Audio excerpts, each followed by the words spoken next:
Darius Whitfield was 41 years old, and for 4 years he had done the impossible. Every sacrifice a man could make. No vacations, packed lunches, a 7-year-old truck sitting in the driveway of a house he could have upgraded twice over. All of it funneled into a single purpose: paying off his wife Petra's $500,000 business debt. He never complained, never wavered, because that's the kind of man he was. The morning the final wire transfer confirmed, he stopped at a florist on the way home. He wanted to celebrate the woman he'd gone to war for. He came through the side door quietly, flowers in hand, and heard her voice drifting from the sunroom. Warm, loose, laughing in a way he hadn't heard in years. Then he heard the name, Foster. He stepped into the kitchen doorway and waited. When Petra finally saw him standing there, she didn't miss a beat, touched his arm, smiled, and told him Foster was just a friend from her event-planning days. Just a friend. Darius looked at her face, open, warm, completely unguarded, and he knew, in that moment, that he was looking at a lie so practiced it had no edges left. 4 years, $500,000. What he did next, she never saw coming. Before we jump into the story, comment where in the world you are watching from and subscribe, because tomorrow's story is one you need to hear. The clock in the corner of his laptop screen read 6:47 a.m. Darius Cole Whitfield sat straight in his chair, both feet flat on the floor, and moved his cursor to the confirmation button. He had been in this chair since 6. He'd needed a few minutes before doing it. Not because he was nervous, because he wanted to be awake for it, fully awake, present for the moment the way he had been present for every painful, grinding step that led to it. He clicked. The screen processed for 3 seconds. Then the confirmation loaded. Wire transfer complete. Amount $23,400. He read it once. He read it again. Then he sat back in his chair and let out a breath that felt like it had been living in his chest for 4 years. The home office was small. That had never bothered him. The desk was a solid oak thing he'd bought second-hand and refinished himself, sanded down to clean wood on a Saturday afternoon 8 years ago. Above it, framed and level, hung his civil engineering license, his professional certifications, and a photograph that he'd positioned slightly higher than the rest, not on purpose, originally, but he'd never corrected it. The photo showed 2 men at a job site, both in hard hats, both squinting into afternoon sun. The younger one was grinning. The older one had his hand on the younger one's shoulder, and even in the stillness of the photograph, you could feel the weight of that hand, the pride in it. His father had been gone 11 years. Darius still talked to that photograph sometimes, not out loud, but still. On the corner of the desk sat a legal pad, its cover bent back and creased from months of use. He picked it up. 48 pages, 1 page per month, going back 4 years. Each page held the same format: date, payment amount, remaining balance, recorded in his neat, precise handwriting. An engineer's handwriting, controlled and clear. He flipped to the last page and wrote the final entry. October 14th, $23,400. Balance, $0. He set the pad down and looked at it for a moment.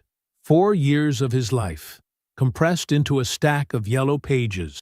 4 years of packed lunches and deferred vacations and a 7-year-old truck he kept telling himself he'd replace when things loosened up. 4 years of 6 a.m. alarms and late project bids, and passing on the guy's golf weekends because $40 a round felt irresponsible when there was a number to hit. He had hit it. The memory came the way it always did, not announced, just present. Petra at the kitchen table, 3 years into their marriage.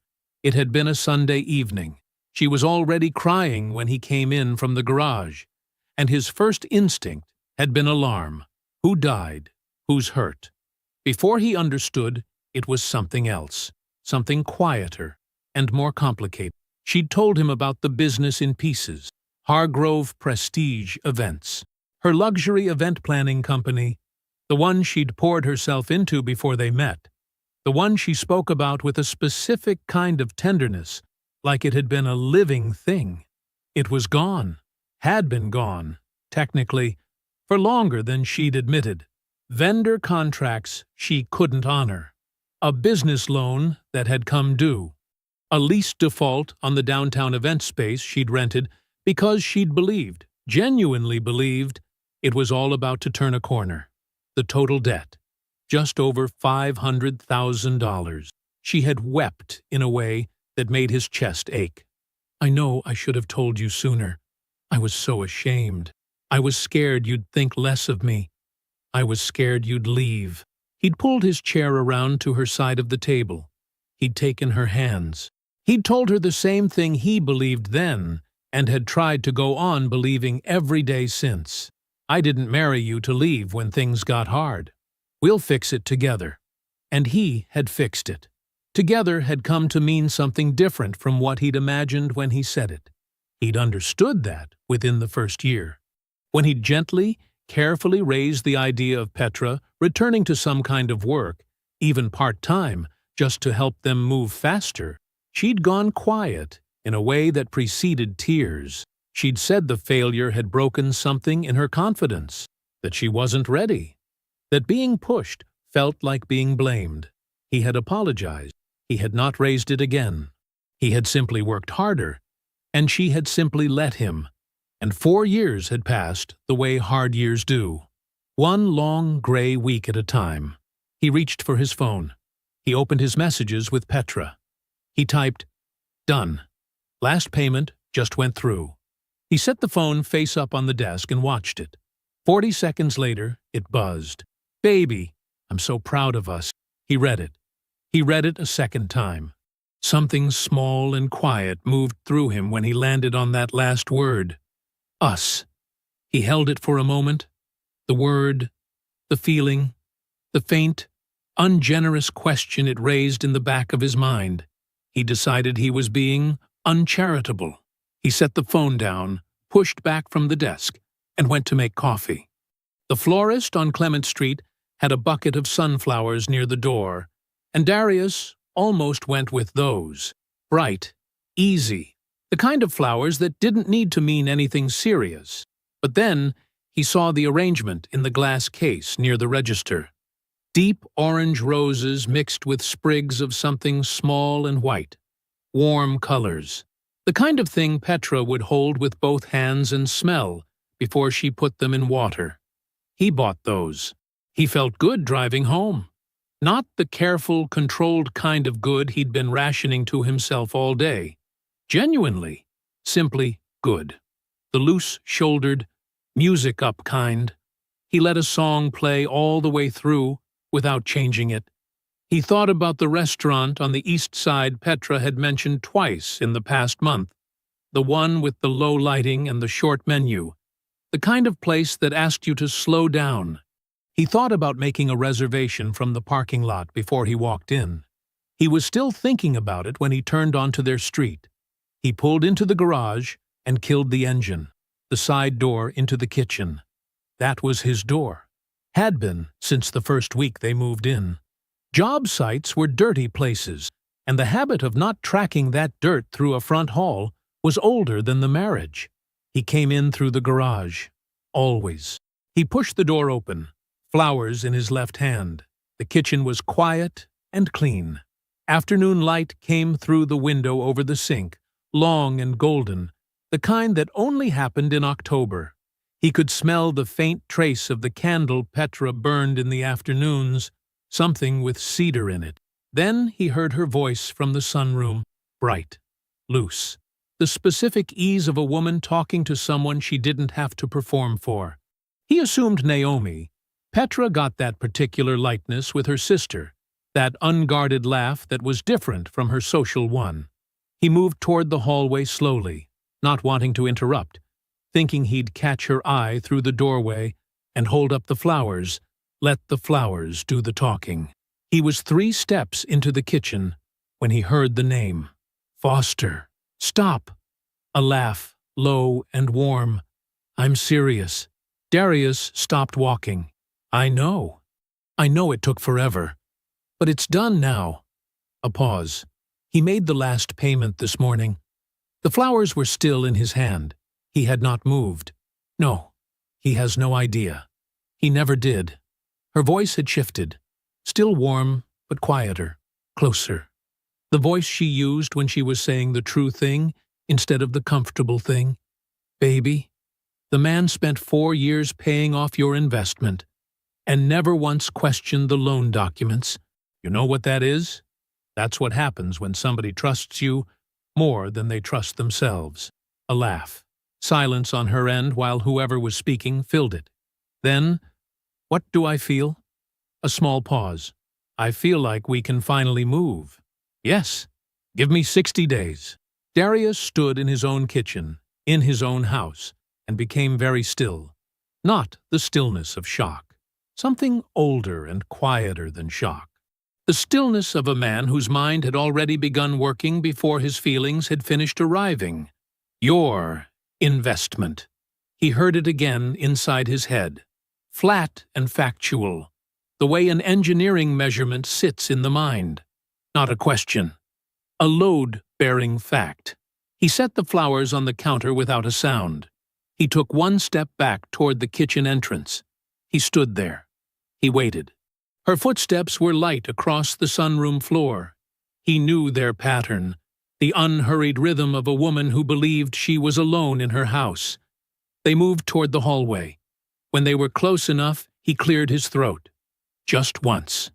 Just enough. Petra came around the corner, and her hand flew to her chest. Baby! She breathed it, half-laugh. I didn't hear you come in. He held up the flowers. He gave her a small, easy smile, the kind that asked nothing. Got off early. Thought we could celebrate. She recovered the way water recovers after you press your hand into it. Fast and total. She crossed to him, kissed him on the cheek, took the flowers from his hand with both of hers. She held them up, made a soft sound, said they were beautiful, said he didn't have to do that. He kept his voice casual. Conversational, the tone of a man with nothing on his mind. I thought I heard you on the phone when I came in. Sounded like you were talking to somebody named Foster. She turned toward the sink. She ran the water. She reached under the cabinet for the tall glass vase, the one they'd gotten as a wedding gift, and she set it on the counter and began trimming the stems with a pair of kitchen shears. She did not pause. She did not miss a single beat. Oh, that's just a girlfriend from my event planning days. Foster Lynn, we used to call her. She looked over her shoulder with an easy expression, warm and open. She heard about the last payment and called to congratulate us. She set the vase on the counter. She turned and put her hand on his arm. The touch was light and familiar. The touch of someone who had done it 1,000 times. You hungry? I was thinking I'd make that salmon you like. He looked at her hand. He looked at her face. Wide open. Warm. The face of a woman with nothing to hide. He said, Salmon sounds good. And he went upstairs to change out of his work clothes. Darius sat on the edge of the bed. He had changed out of his work clothes. His shirt was folded over the back of the chair in the corner. His boots were on the mat by the closet door. Everything was where it was supposed to be. He sat, and he did not move. 1 minute passed. 2. The sounds of the kitchen drifted up through the floor. Water running, a cabinet closing, the soft scrape of a pan on the stovetop.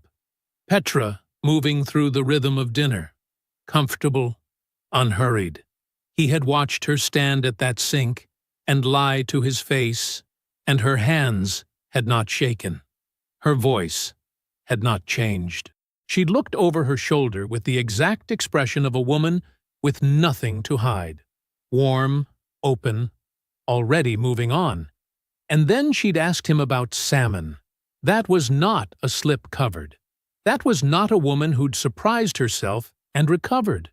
That was a woman who'd done it so many times the lie didn't cost her anything anymore.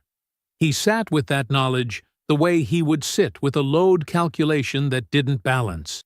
Not panicking. Not yet.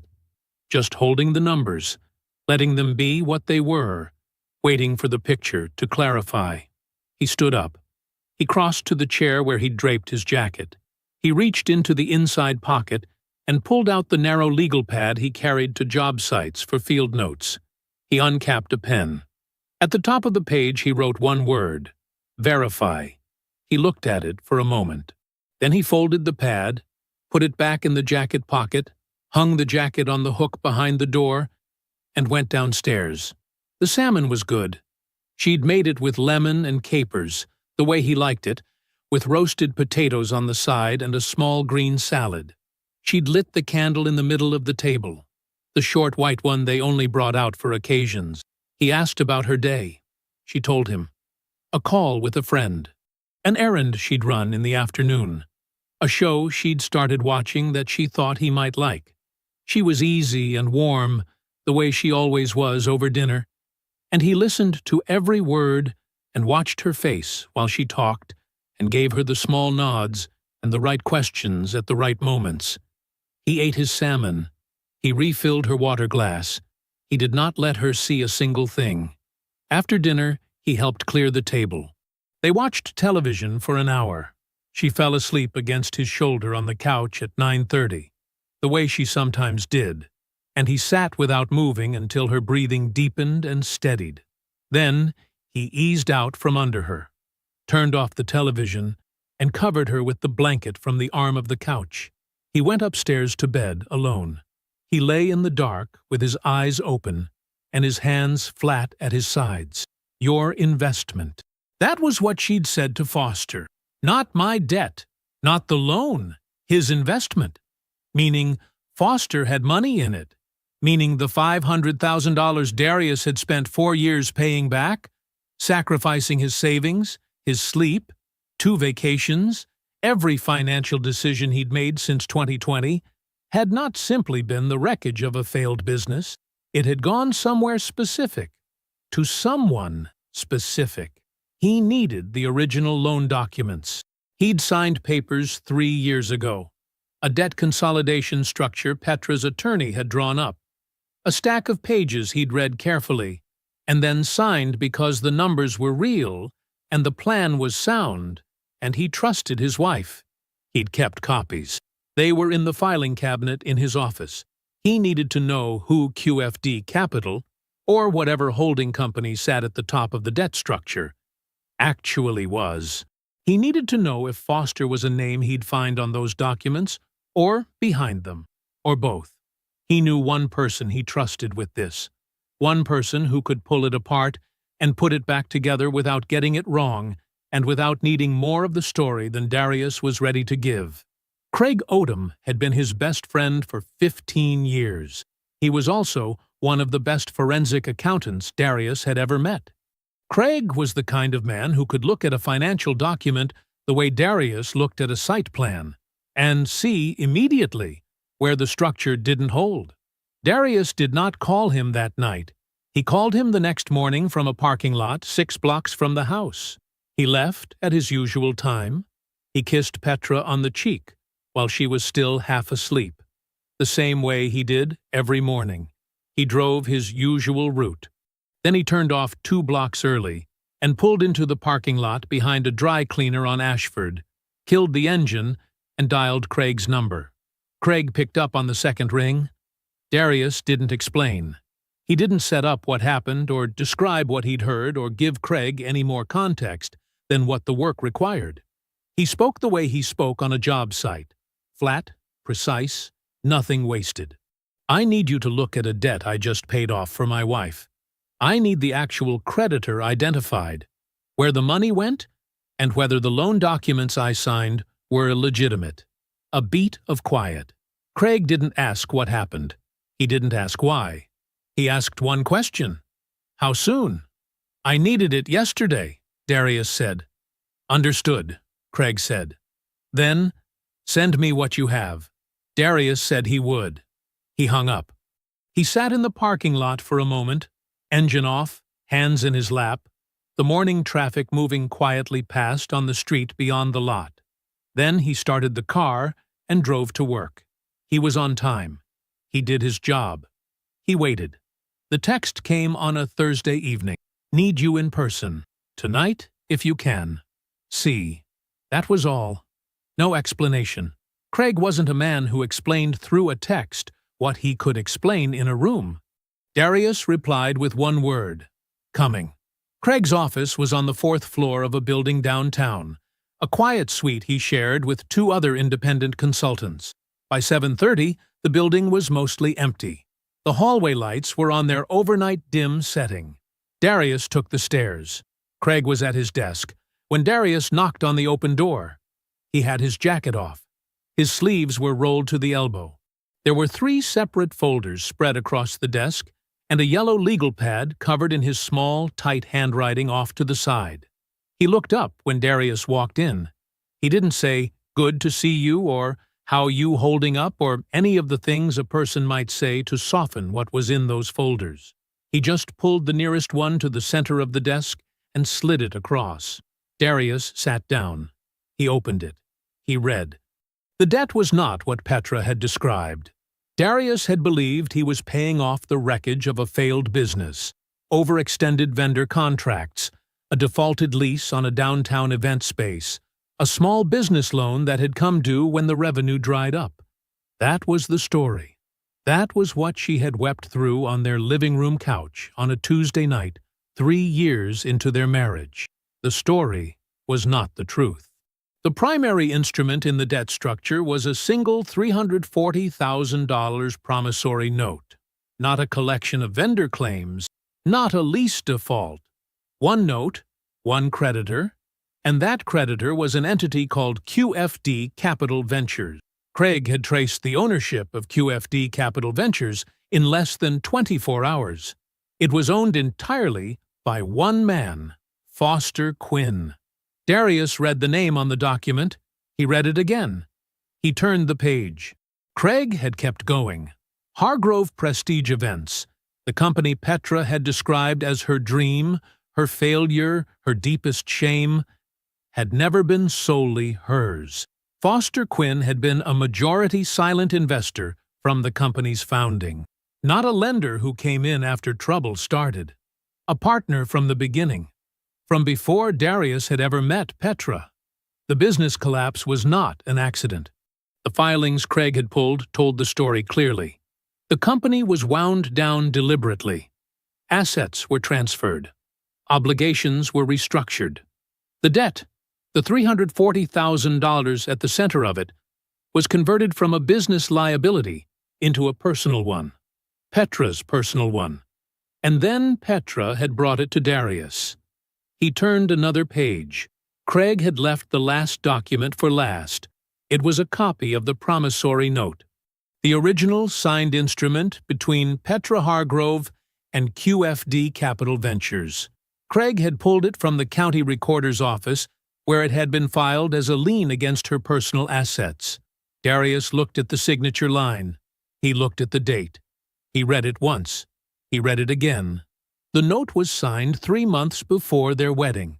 3 months before Petra stood across from him in a church on a Saturday in June and said the words she said, and looked at him the way she looked at him, and placed her hand in his.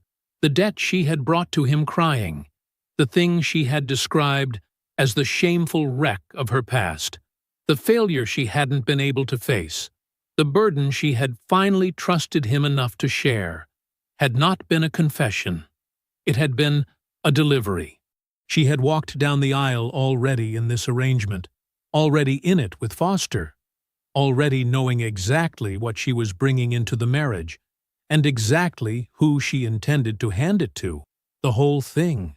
The tears, the shame, the timing, the way she had let him apologize for pushing her too hard, the 4 years of watching him work while she had lunch with friends, all of it assembled itself in a single moment into one clear shape. He closed the folder. He set his hands flat on the desk and sat with it. The office was quiet. Somewhere down the hall, a vent clicked. Craig did not speak.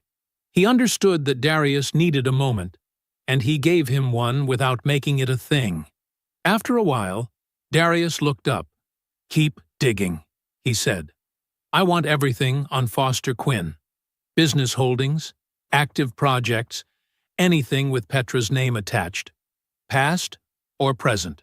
Any entity, any filing, anything." Craig nodded once. "I'll have it within the week." Darius stood. He picked up the folder.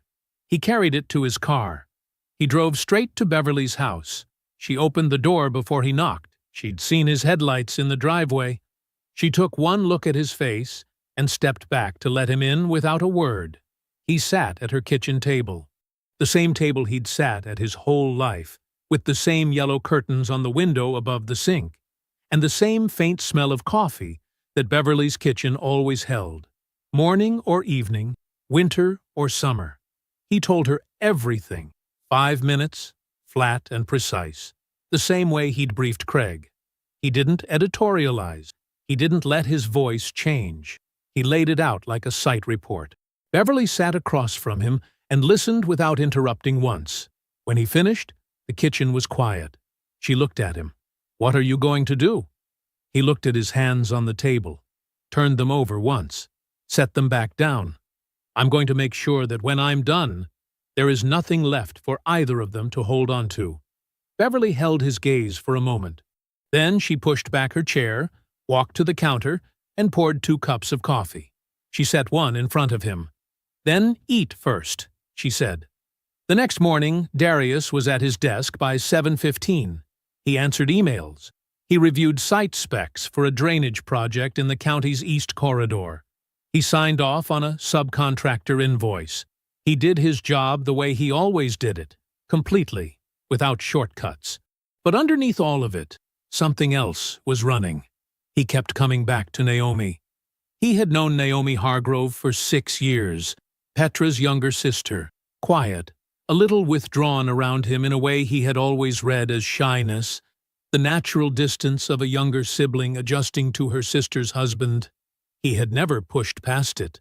He had been warm with her at holidays and family dinners, and she had been polite and slightly careful in return, and he had thought nothing of it. He thought something of it now. He left the building at 11:15 and walked to the parking lot 2 blocks east, same lot he had used to call Craig. He sat in his truck with the windows down and pulled out his phone. Naomi answered on the 3rd ring. "Darius?" Her voice had a small catch in it, like she'd been half expecting this call for longer than she wanted to admit. "Hey, Naomi, I need to ask you something in person. I was hoping we could meet." Silence. Not long, 4 or 5 seconds, but he felt the weight in it. "I don't know if I'm not asking you to betray your sister," he said. "I just need you to tell me the truth about something specific, so I can make good decisions going forward. That's all I'm asking." Another pause. Then, quieter. "Okay." They met at a coffee shop called Prentice and Ground, a small independent place off a state highway 40 minutes from the city in either direction. The kind of place neither of them would run into anyone they knew. Brown paper menus, mismatched chairs, the smell of dark roast and something with cinnamon baking in the back. Naomi was already there when he arrived, seated at a corner table with both hands wrapped around a mug she hadn't been drinking from. She looked up when he walked in. She looked the way she always looked around him, careful, but now he could read what was underneath it. It wasn't shyness, it was guilt. He ordered a coffee at the counter, brought it to the table, and sat down across from her. He didn't ease into it. "How long have you known about Foster Quinn?" Her jaw tightened. Her eyes dropped to her mug. Then she took a breath and told him. She had met Foster twice, both times at Petra's apartment, before Darius was ever in the picture. The first time Petra had introduced him as a business contact and moved on quickly. The second time, Foster hadn't been there as a business contact. Naomi had seen it plainly and hadn't said anything because Petra hadn't offered anything, and Naomi had learned early that asking Petra the wrong question earned you a shutdown, not an answer. When the engagement happened, When Petra called her with the news, voice bright and happy, Naomi had asked, directly. She'd said, "What about Foster?" Petra's voice had gone flat and smooth, the way it did when she had already decided something. "Foster is a business contact. You don't know what you're talking about, Naomi."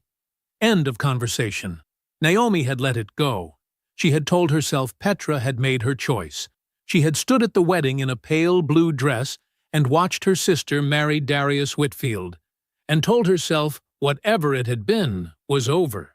8 months ago, she found out it wasn't. She'd been visiting Petra on a Sunday afternoon. Darius was working. Petra had stepped out onto the back patio to take a call and hadn't noticed that the kitchen window was open.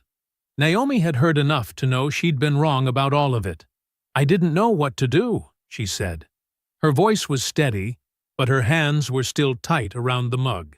"I kept telling myself it wasn't my place, that I didn't know the full picture." She looked up at him. "I knew the full picture." Darius nodded once. He did not offer her absolution, and he did not offer her blame. He just listened. When she finished, he thanked her. He meant it. He laid 2 bills on the table for the check and pushed his chair back. Naomi said his name. He stopped. "There's one more thing." She set down her mug. "I don't know if it matters, but Foster Quinn has some big development deal he's been trying to close. Mixed-use project, somewhere in the metro area. Petra mentioned it a few months ago. Something about permits or approvals holding things up. County sign-offs he's been waiting on. She made it sound like a lot of money was riding on it." Darius looked at her for a moment. "Thank you, Naomi," he said. He walked out. He sat in the driver's seat of his truck and did not start the engine. A $28 million mixed-use development, stalled in regulatory limbo, waiting on county engineering and planning approvals. Darius had spent 20 years in county infrastructure. He knew the planning office. He knew the engineers. He knew how the approval process worked from the inside. Every checkpoint, every technical requirement, every legitimate question that could be raised by a licensed professional with standing to raise it. He knew exactly what kind of project got held up, and exactly why, and exactly how long that kind of delay could stretch when the underlying documentation had real problems. He started the engine. His expression did not change, but something had just clicked into place. Craig called on a Thursday morning, just after 8. "I've got the full picture. When can you meet?" Darius was sitting in his truck in the firm's parking lot, engine still running. He had not yet gone inside. "Today," he said. "Where?" "Wherever you want." "Beverly's." He texted his aunt from the lot. Then he sent a message to his assistant saying he'd be in by noon. He drove across town with the heat on low and the radio off, both hands on the wheel, watching the road the way he watched everything, completely, without rushing it. Beverly answered the door before he knocked. She had heard his truck in the driveway. Craig was already inside, seated at the kitchen table with a folder closed in front of him and a cup of coffee he hadn't touched yet. He stood when Darius came in, and they shook hands the way men do when the situation is serious, and words aren't the point. Beverly poured Darius a cup without asking. She set the pot back on the burner, looked at the two of them at her kitchen table, and walked to her chair in the corner of the room, far enough to give them space, close enough to hear everything. That was Beverly. She didn't leave. She just got out of the way. Craig opened the folder. "Start with Quinn's project," Darius said. Craig nodded and turned the first page toward him. Foster Quinn's flagship development was a $28 million mixed-use residential project in the metro area. Retail on the ground floor, 4 stories of residential above it, underground parking. Craig had pulled the public filings. The project had been sitting in county review for 4 months, stalled on drainage and grading compliance documentation. The site had a complicated subsurface profile, heavy clay soil, a seasonal drainage corridor running along the eastern boundary, and the engineering documents submitted to the county had gaps. Real ones, The kind that a qualified reviewer could legitimately flag and hold. "Hard deadline?" Darius asked. 60 days, Craig said. "Construction financing drawdown. The loan agreement has a milestone clause. If county site approval isn't confirmed by then, the lender can call the commitment. The investors lose their positions. The whole thing collapses." Darius looked at the drainage map Craig had pulled from the public record. He looked at it for a long time. He had spent 20 years reading site plans exactly like this one. He could see the problem without anyone pointing to it. He turned the page. Petra. Craig's expression didn't change. He simply moved to the next section. 2 LLCs, both created by Foster Quinn 18 months ago. Both registered in the state. Both with Petra Whitfield listed as managing consultant. Over the past 2 years, those LLCs had paid Petra a total of $84,000. Darius read the number. He read it again. He set the page down flat on the table and was quiet for a moment. $84,000. While she was telling him her confidence was too broken to go back to work. While he was packing his lunch and skipping vacations and working Saturday mornings to keep the payment schedule on track. She had been collecting a check. She had been listed on corporate filings. She had been working. He turned the page. The third section was the condominium. Foster Quinn had purchased a unit in a luxury downtown building 14 months ago. The interior design contractor for the build-out of that unit had been billed through one of Petra's LLCs. The total billing, $31,000. The utility account on the condo was in Petra's name. Darius closed the folder. He did not slam it. He did not push it away. He simply set his hand flat on top of it and sat with what was in front of him. He had documented fraud, a debt structurally engineered to extract money from him, signed before the wedding, held by Foster Quinn's own company, brought to him as Petra's private shame. He had documented marital financial misconduct, undisclosed income, undisclosed assets, an undisclosed life running parallel to the one she had been performing for 6 years. He had a legitimate professional angle on Foster Quinn's most exposed vulnerability, one that required nothing improper from him, only the exercise of knowledge he had spent 2 decades earning. And he had a clean conscience. He had not yet done a single thing wrong. Beverly spoke from her chair in the corner. Her voice was unhurried. She had clearly been thinking it through, while Craig laid out the pages. "A man who built what you built doesn't tear things down by screaming," she said. "He pulls one thread and watches the whole thing unravel." Darius looked at the folder under his hand. He had identified the thread. He looked up at Craig. "I'll need about 2 more weeks." Craig nodded. He gathered the papers and squared the folder's edges neatly against the table. He had already done what he came to do. He stood, shook Darius's hand again, and Beverly walked him to the door. When she came back to the kitchen, she picked up the coffee pot. "It'll be ready," she said, "whenever you need it." The 2 weeks moved slowly. That was the hardest part. Not the performance. Darius had always been a steady man, and steadiness had never required much effort from him. What cost him was the waiting. The particular weight of knowing everything while showing nothing. Every morning he woke up beside Petra, made coffee, asked about her plans for the day. Every evening he came home, ate dinner, asked how she was. He was warm. He was present. He was exactly who he had always been to her. He just wasn't blind anymore. Petra was good. He had to give her that. She moved through their home with the same ease she always had. Unhurried, comfortable, utterly convincing. But somewhere in the second week, something small shifted. He caught her watching him once from across the kitchen while he stood at the counter going through his mail. When he looked up, she smiled. He smiled back. But he had seen it. The measurement in her eyes. The quiet assessment of a woman who had spent 6 years reading him for signs. She asked him about it one evening after dinner. They were on the back porch. the October air cool enough to notice. She had her hands wrapped around a mug, and she looked over at him with something soft and careful in her expression. "You seem quiet lately," she said. "Is everything okay?" He looked out at the yard.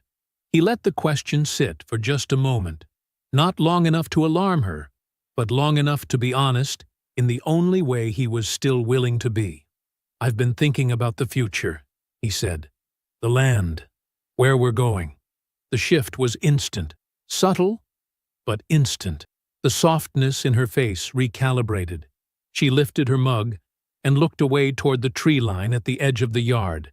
"We don't have to figure all that out right now," she said. "I know," he said. "I've just been thinking about it."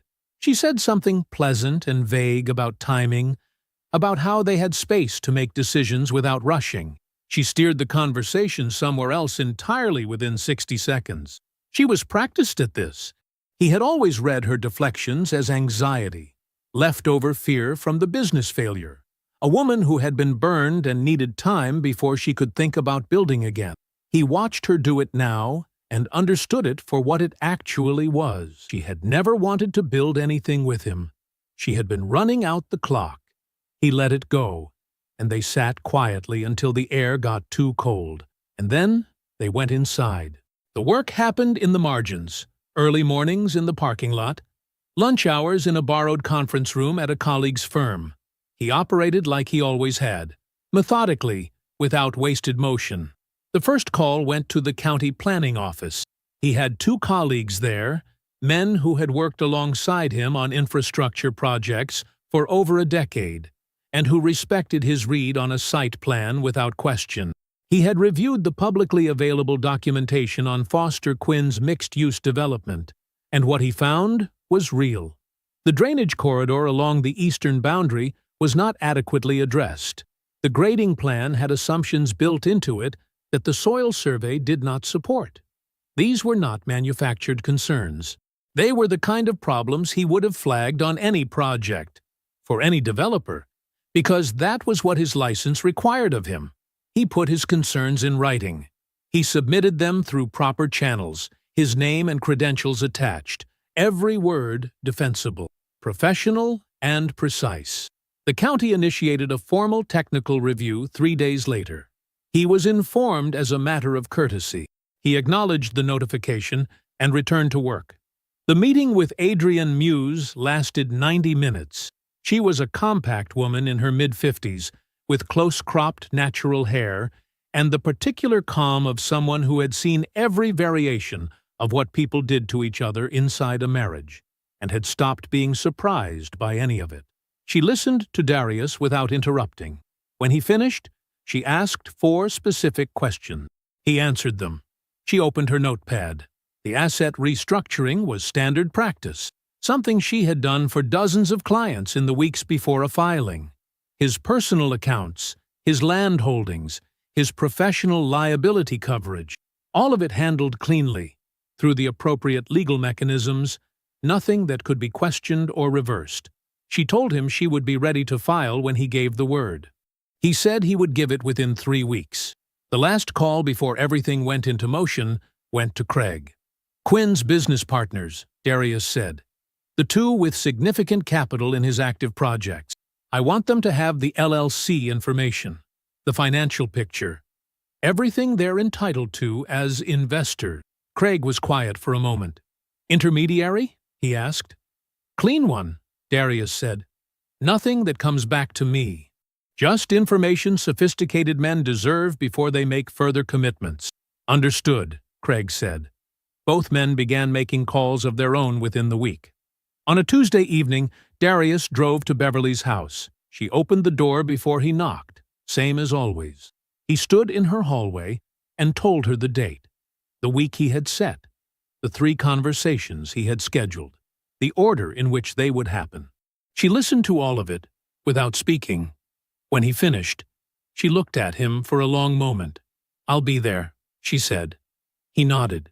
He hugged her once, briefly, the way men do when they don't have the words and don't need them. Then he got back in his truck and drove home. Petra was on the couch when he walked in.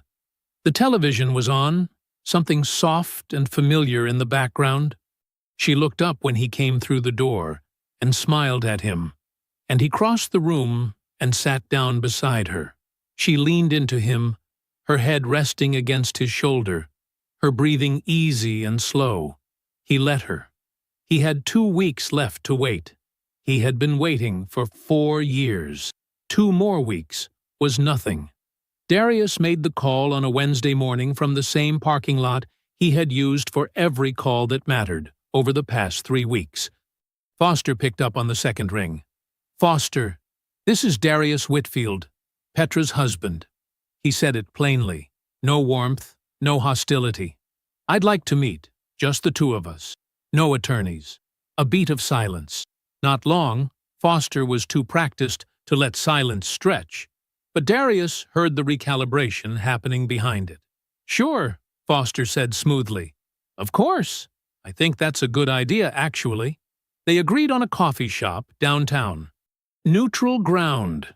The following morning at 9. Darius arrived at 8:55. He chose a corner table with clear sightlines to the door. He ordered black coffee, set his folder flat on the table in front of him, and waited with his hands folded and his breathing even. He had slept well the night before. That surprised him once, and then it didn't. He had nothing left to brace for. Everything he was about to do, he had already done 100 times in his own mind. Foster walked in at 9:05. He was tall, well-built, wearing a jacket that cost more than Darius's monthly truck payment. He moved through the coffee shop like a man who expected rooms to adjust to him, and they generally did. He spotted Darius and crossed toward him with a wide, easy smile, extending his hand. "Darius, man. Good to finally do this." He gripped Darius's hand and shook it firmly, settling into the chair across from him. "I've heard a lot about you, man. Petra talks about you all the time." He signaled the server without looking at them. He leaned back in his chair, ankle resting on one knee, the particular posture of a man who has never once walked into a room and wondered how it was going to go. Darius let him settle. He let Foster order his coffee, let him make a small comment about the neighborhood, let him take the first sip. He watched Foster's eyes do the quick, quiet work of assessing him, and he watched the assessment land exactly where he expected it to. A working man. Solid. Steady. Not a threat. Then Darius spoke. QFD Capital Ventures. He said it the same way he would read a line item off a site report. The $340,000 promissory note. The 2 LLCs with Petra listed as managing consultant. The $84,000 in payments to her over the past 2 years. A pause. The condominium on Meridian. Utility account in her name. He opened the folder. He slid 3 documents across the table, one at a time, each landing flat and clean in front of Foster. The promissory note was signed 3 months before my wedding. Foster looked at the documents. Something moved behind his eyes. A quick reorganizing, a door closing, another one opening. When he looked back up, his expression was composed, measured. The smile was gone, but the ease remained, worn now like a tool rather than a reflex. "I think there may be some misunderstanding," he said, "about how those business arrangements were structured. These things can look a certain way on paper when the context—" "I'm not here to negotiate," Darius said. His voice was the same as it had been since Foster walked through the door. Level, unhurried. The voice of a man describing something that had already happened. "I'm here to tell you what comes next." He kept his eyes on Foster's face. "My attorney files a civil fraud claim this week. It names QFD Capital Ventures. It enters the public record." Foster's jaw tightened almost imperceptibly. "I have attorneys, Darius. If you're planning to file something, the county technical review on your development project is legitimate." Darius continued, as if Foster hadn't spoken. "The drainage documentation has real problems. I raise them in writing, through proper channels, because my license requires it. I don't control how long that review takes. I don't control your financing deadline. He let that sit for exactly 1 second. Those are fixed realities. The ease in Foster's posture was gone now, not shattered. Men like Foster didn't shatter in coffee shops, but evacuated. What remained was the architecture of composure without the substance of it. Darius picked up the documents from the table. He squared them against his folder and closed it. "I don't want your money," he said. "I want you out of my life and out of anything connected to me. My attorney will be specific about what that requires." He stood, tucked the folder under his arm, and picked up his coffee. "Darius, have a good morning, Foster." He walked out. He was 2 blocks away, key already in his hand, when his phone buzzed in his pocket. Not his number. Craig had set up a secondary line for monitoring purposes, a precaution Darius had agreed to without asking for details. He checked it at the truck. The alert was a single word from Craig. "Moving." Foster had called Petra at 9:19, 4 minutes after Darius left the table. Darius put the phone away, started the engine, and drove to Beverly's house to confirm the morning. Darius called Petra at 7:15 in the morning. She picked up on the first ring. That told him something. Foster's call the night before had left her awake. "I need us to sit down together today," he said. "At Beverly's. There are some things I need to say in front of family." A pause, carefully measured. "Family," she repeated. Her voice was soft, controlled. "Darius, whatever you're feeling right now, we can talk at home. Just the 2 of us. I think that's Beverly's. 11 o'clock. He kept his voice even. "I'll see you there." He hung up before she could redirect him again. Petra arrived at 11:03. She had dressed carefully. Not overdressed, that would signal effort, and effort would signal fear. She wore a soft gray sweater and dark jeans, her hair pulled back simply, pearl earrings that Darius had given her for their 3rd anniversary. She looked like a woman who was ready to have a hard conversation and still come out the other side of it. She had spent the morning rebuilding her story from the pieces Foster's panicked call had scattered. It wasn't the story she would have chosen to tell. It was the story that survived. She had rehearsed the shape of it in the bathroom mirror while the shower ran.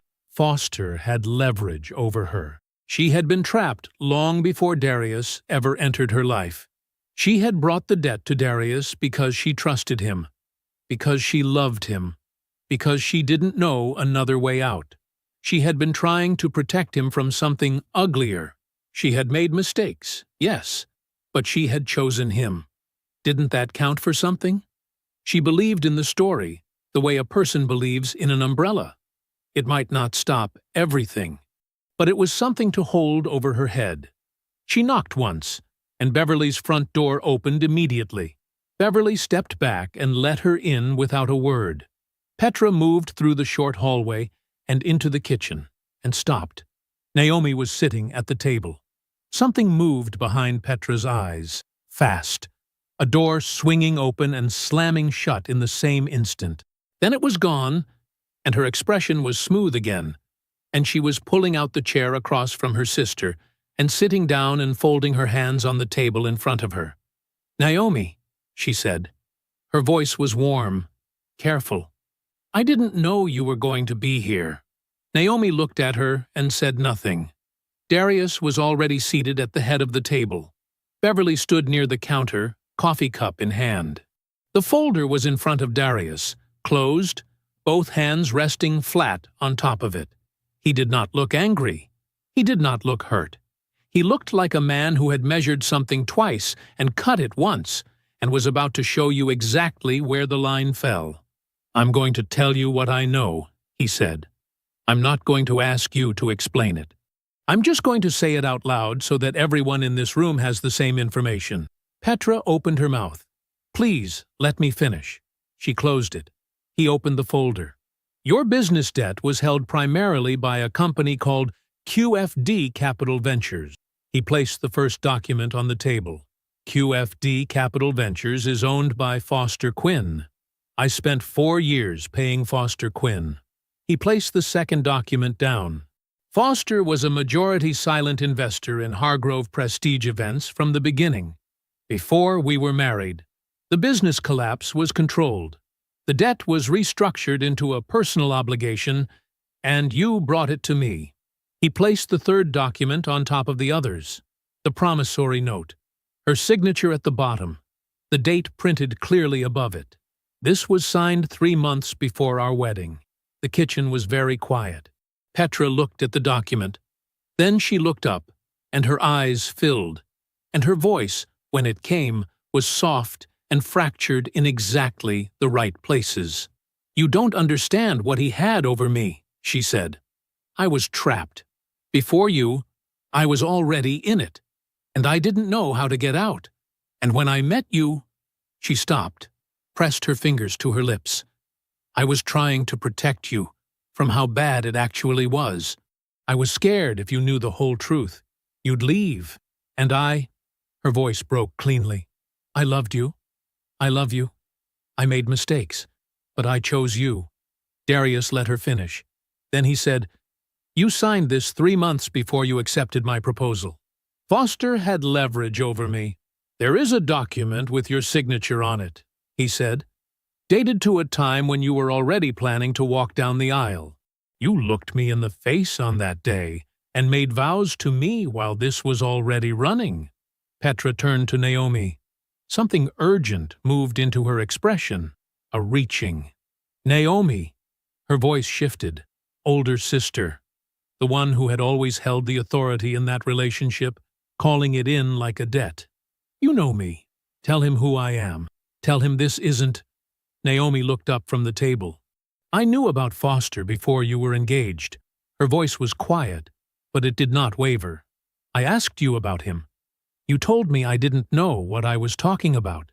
She turned and looked directly at Darius. "I'm sorry I didn't say something sooner. I should have." Petra's composure cracked, not into grief, into something harder. "So that's what this is." Her voice climbed. She looked at Darius. "You brought my own sister here to ambush me. You went behind my back and you—" Beverly set her coffee cup down on the counter. "Girl." Her voice was quiet and absolute. "He paid $500,000 for your lies." A pause, short and final. "Lower your voice in this house." The room went still. Darius looked at his wife across the table. "My attorney files this week," he said. "The divorce filing triggers mandatory financial disclosure. The fraud claim enters public record. QFD Capital Ventures is named. The asset review will include the LLC payments, the consulting income, the condo, all of it." He kept his voice flat and even, the same voice he used to read a structural report. "Her contact information is in your email from my attorney. My accounts have already been moved." He closed the folder. "I spent 4 years believing you were ashamed of what happened to that business," he said. "I worked extra hours because I thought you were healing. I apologized for asking you to help. I packed my lunch every day for 4 years." He looked at her. "You weren't ashamed. You were waiting." He stood. He looked at Beverly. A long, quiet look, the kind that carries more than words, and said simply, "Thank you." He picked up the folder, pushed his chair in, and walked out of Beverly's kitchen.